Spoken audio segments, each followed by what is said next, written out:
The history of Nissan begins on December 26, 1933, when the company was officially founded in Japan under the name Jidosha Seizo Company, Limited. Shortly after, on June 1, 1934, the company changed its name to Nissan Motor Company, Limited. The name Nissan came from an abbreviation of its parent company's name, Nihon Sangyo, which means Japanese industry. This name was traded on the Tokyo Stock Exchange under the ticker Nissan. Nissan's founding was marked by a partnership between Yoshisuke Aikawa, one of Japan's leading industrialists at the time, and Tabata Casting Company, a company specialized in metal casting. Their goal was to produce Japanese automobiles on a large scale, an ambitious feat as the market was still dominated by imports and copies of foreign models. Even before Nissan was formally established, there was already the Datsun brand, created by DAT Motor Car Company in the 1910s. DAT was an acronym using the initials of the three founders, Den, Aoyama, and Takeuchi. In 1931, the Datsun, a small passenger car, was introduced. The name was quickly changed to Datsun, since sun in English sounded like loss in Japanese. Nissan incorporated the Datsun brand in its early years, making it the company's main line of automobiles. In 1935, Nissan opened its first modern factory in Yokohama, and in the same year produced its first mass-produced Datsun passenger car. The model was inspired by British vehicles from the Austin Motor Company, with whom Nissan had technical agreements. With rising military tensions in Asia and the outbreak of the Second Sino-Japanese War in 1937, Nissan shifted its production to serve the Japanese military government, manufacturing trucks, aircraft engines, and other military equipment. During World War II, most of Nissan's production was geared toward the war effort. Its factories were placed under government control and adapted for the production of weapons, which temporarily halted the production of civilian vehicles. During this period, the company had strong ties with the Japanese Imperial Army. At the end of the war in 1945, Japan entered economic collapse. Nissan's factories were damaged and the company was placed under the control of American occupation forces. Civilian production resumed gradually from 1946 under strict Allied supervision. During this time, Nissan resumed manufacturing vehicles under the Datsun brand, focusing mainly on small trucks and affordable cars to meet the country's reconstruction needs. By 1950, Nissan was still modest in terms of production and sales, but was already showing signs of recovery and ambition. The following decade would mark its true emergence as a major automaker. After the end of American occupation and the gradual recovery of the Japanese economy, Nissan entered a new phase, transitioning from a small-scale manufacturer to a major national and international automaker.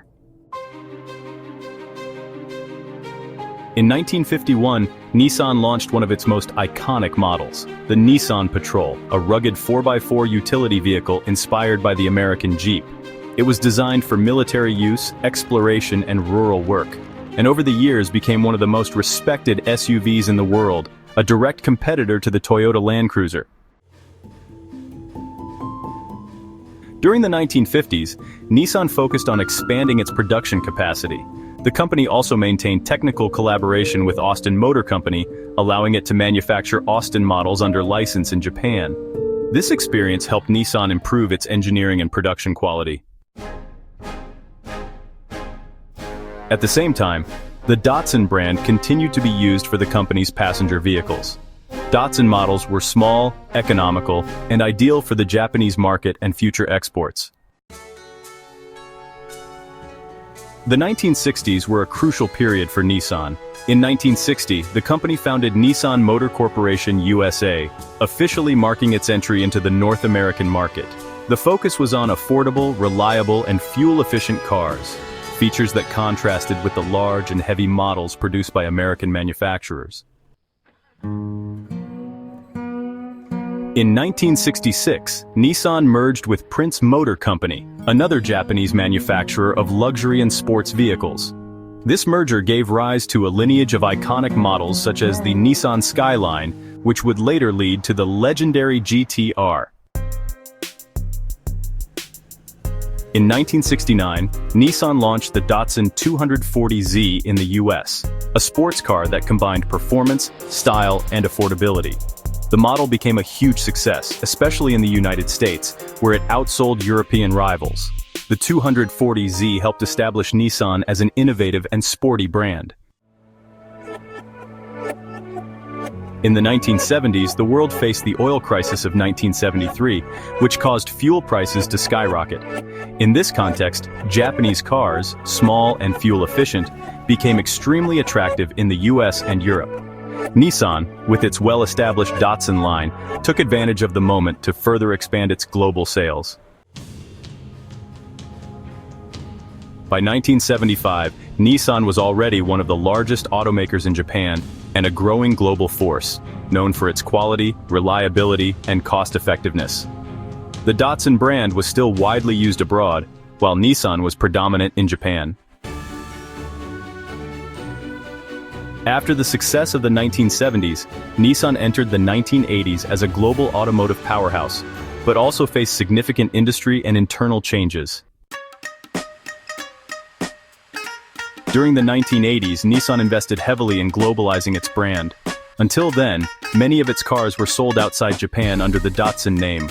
However, in 1981, the company decided to unify its brand identity and began replacing the Datsun name with Nissan in all markets, completing this transition around 1986. Despite being risky, this move consolidated Nissan's image as a modern and global manufacturer. The company also expanded its production abroad, opening plants in the United States, Mexico, the United Kingdom, and Spain, strengthening its international presence. In the 1980s and 1990s, Nissan stood out with high-performance models such as the Nissan 300ZX and the Nissan Maxima. The evolution of the Nissan Skyline GT-R became a legend among enthusiasts due to its advanced technology and sporty performance, especially in Asian markets. The company also invested in energy efficiency and vehicle safety research, adapting to new demands from consumers and governments. Despite its global prestige, Nissan faced serious financial difficulties in the 1990s. The company accumulated debt and suffered from inefficient corporate management and a conservative product line seen as unappealing in some markets. The global automotive market was becoming increasingly competitive, with the rise of Korean rivals and pressure for innovation. In 1998, Nissan posted billions in losses, leading the company to seek strategic partnerships. In 1999, French automaker Renault acquired a 44% stake in Nissan, forming the Renault-Nissan Alliance, later joined by Mitsubishi. As part of the deal, executive Carlos Ghosn was appointed CEO of Nissan.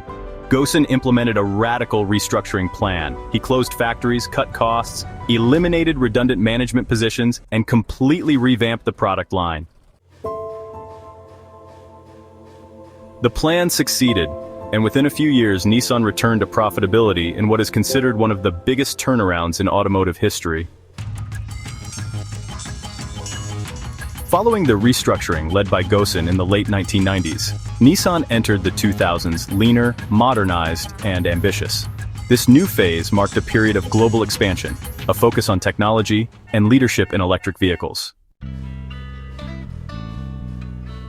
The Nissan Revival Plan was a success. The company returned to profitability as early as 2001, surprising the auto industry.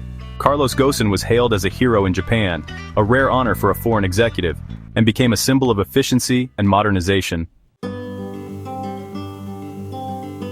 During this period, Nissan launched globally impactful models such as the Nissan Altima, which was redesigned and became more competitive in the United States market. Then there was the Nissan 350Z in 2002, reviving the sports lineage that started with the 240Z. And let's not forget the Nissan Murano, also in 2002, one of the first modern crossovers, combining comfort and ruggedness. Nissan also invested heavily in bold design, creating a global design center, and focusing on more stylish and aggressive vehicle looks. The brand expanded its operations in China, Russia, Brazil, and India, becoming truly global.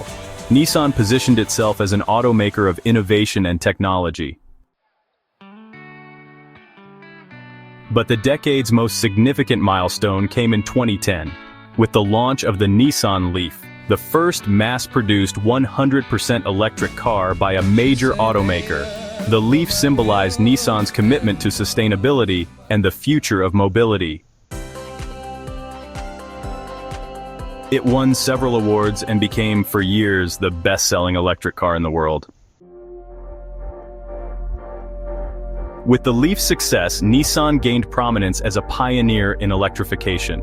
The company continued launching new models for various markets, including the bold-looking Nissan Juke, which launched the urban compact SUV segment.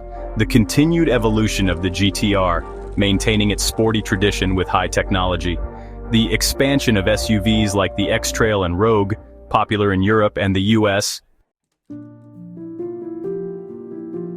During this period, the Renault-Nissan Alliance grew stronger, with ambitious plans to develop autonomous vehicles and expand global electric vehicle production. Carlos Ghosn became a central figure in the global auto industry, widely considered one of the most influential executives of the century. After years of growth and innovation, Nissan entered a phase marked by internal turmoil, strategic changes, and the need to adapt to a new global landscape. In 2016, Nissan strengthened its position by acquiring a majority stake in Mitsubishi Motors, expanding the Renault-Nissan Mitsubishi Alliance, making it one of the world's largest car manufacturers by volume. However, in November 2018, the company was shaken by a scandal. Carlos Ghosn was arrested in Japan, accused of tax fraud and financial misconduct. The sudden downfall of its most influential CEO caused internal turmoil and damaged Nissan's corporate governance reputation. The case had worldwide repercussions and remains surrounded by controversy. Ghosn claimed to be the victim of an internal conspiracy. In 2019, he dramatically fled from Japan to Lebanon, where he remains to this day. After the scandal, Nissan underwent deep restructuring. New leadership took control of the company, focusing on cost reduction, cutting unprofitable models, and consolidating factories. The COVID-19 crisis in 2020 worsened the company's challenges, with declining global sales and production interruptions. Like other automakers, Nissan also faced the semiconductor shortage, delaying the delivery of several models. In the following years, Nissan reaffirmed its commitment to electrification, innovation, and sustainability. The company launched its Nissan Ambition 2030 plan, which includes billions in investment in electric and hybrid vehicles, a goal of 50% of its global fleet being electrified by 2030, and the expansion of solid-state batteries and autonomous technologies. Notable recent launches include the Nissan Ariya in 2022, a next-generation electric SUV, and continued upgrades to the Leaf, with greater range and modern design. The brand has also invested in design, connectivity, and digital user experience to compete with rivals such as Tesla, Hyundai, and BYD. Today, Nissan remains one of the most well-known automakers in the world, present in over 160 countries. The company now faces the challenge of regaining its prestige after the Ghosn scandal. Keeping up with the industry's electric transformation, maintaining relevance amid growing competition. With over 90 years of history, Nissan shows that even in the face of crises, it is capable of reinventing itself, innovating, and moving forward. If you enjoyed the video, leave a like, subscribe to the channel, and turn on the notification bell.